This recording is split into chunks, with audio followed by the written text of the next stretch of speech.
Well, Brett, as we usually do with you, we're going to kind of break this into segments. And we're going to start the first part here. We're going to talk about the blue blood programs because that's a key part of your magazine each year. But in addition to that, we'll go to national talk. Then we'll talk about the Big Ten. And then we'll finish talking about Nebraska football. If we have a little time at the end, I think we can even talk about some things like conference realignment and different issues that are going on within college football. But we always start with this. It's something that I'm very much aligned with you on from a tradition standpoint. And as Husker fans, as Redcasters, we love the idea that we actually show up in this poll. And it's a good thing. It's the Blue Blood program. So can you tell us a little bit about what you do each year, how this fits into the Pick Six previews, and what does this mean that we're one of the 8?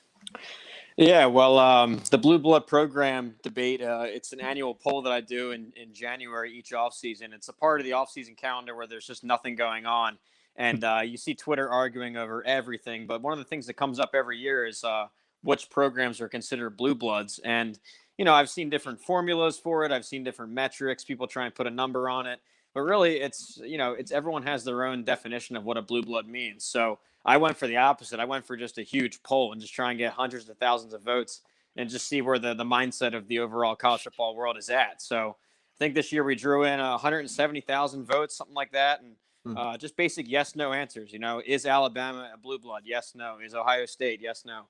And what's happened is I think it's the 6th straight year I've done it. It's the same 8 programs every year, no matter if some are winning national titles or some are going through their worst 5-year stretch in history, like your program. But no, it's a testament to Nebraska that even through their worst years since the 50s or 60s, that they're still considered a blue blood by 75% of the country. So and then the thing is also, it's not like they're barely breaking through at 51% or something.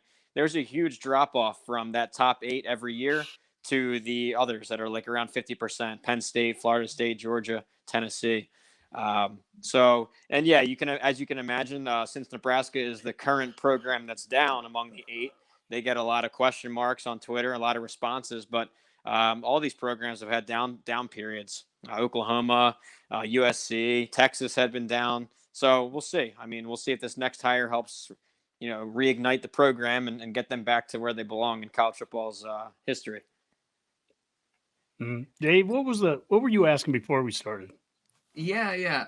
Well, I've got a couple of questions on this. I do find the poll intriguing, and Brett, you kind of alluded to the fact that you just gone with quantity over like any sort of statistical quality, right? That with this poll, you're just trying to get as many votes in as possible.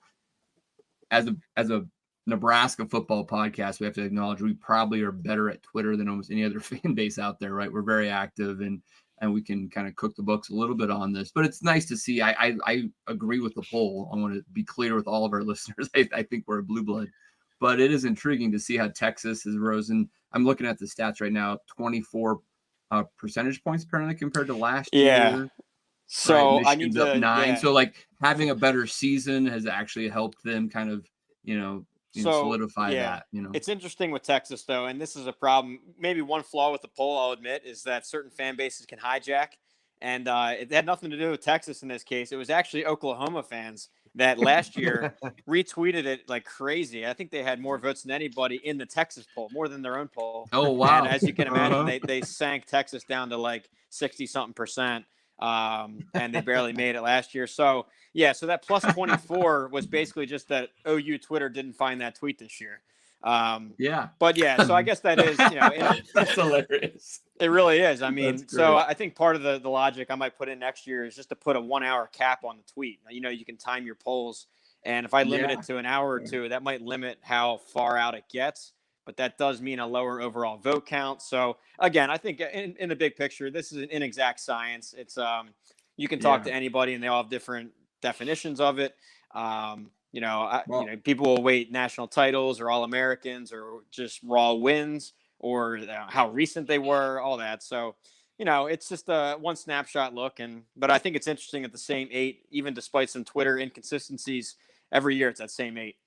Yeah, I think it's interesting to compare it relative year over year, because the honky does the same thing with every single one of our games every season, right? Where he sends out will we beat Minnesota, Colorado on down the line, right? And in many years it's been we're going to go 12-0.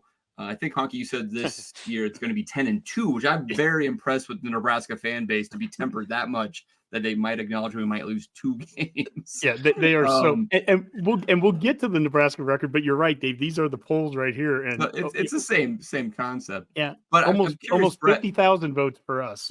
Not quite the 170. I'm curious, Brett, on like you said that it's been the same 8 teams over the last 6 years. And you do a lot of these radio shows and you interact with a lot of other fan bases. Do you get a lot of complaints from, say, Georgia or Penn State saying, like, are you kidding me, really? I mean, we're always 9th or 10th, and that's not good enough for you. You have other fan bases campaigning for them to get blue blood status. Yeah. So there's a couple interesting cases there, and it all comes back to how you define it. I think one interesting case is Florida State, where if you look at any of the historic win counts, if you just look at all-time wins, they're towards the bottom, but that's just a matter of years. That's like a counting stat, just because they're such a young school and a young football program. If you look at win percentage, if you're looking at per game, right, they're way up there. So, and they maximized on their dynasty. They had 3 national titles, all those straight top 5 finishes. So they have an argument. It's just they don't have all the wins that Michigan has before 1900. You know what I mean? So that's one interesting case. Penn State, too. I think that they're hurt by their lack of national titles. They have a ton of undefeated seasons if you look back. Yeah. And they were always a long-term independent. Maybe didn't draw enough big bowl appearances. And so they don't have the national titles to match some of the competitors.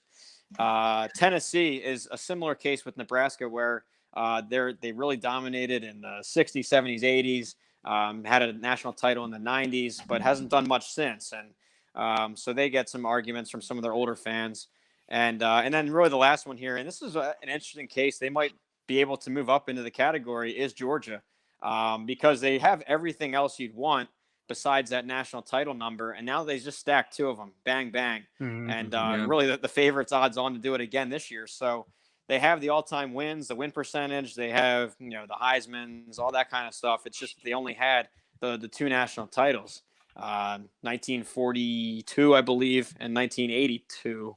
Got to check my years there, but one in the 40s, one in the 80s, and then nothing. So that was what was holding them back. But now you start to stack them. 1980. Yeah. Okay. So you start to stack. Clemson was 81. Penn State was 82. Okay. Right. There you go. So and now you see that reflected. They got a plus 12 bump here year to year. So they're close. They're 9th in the poll.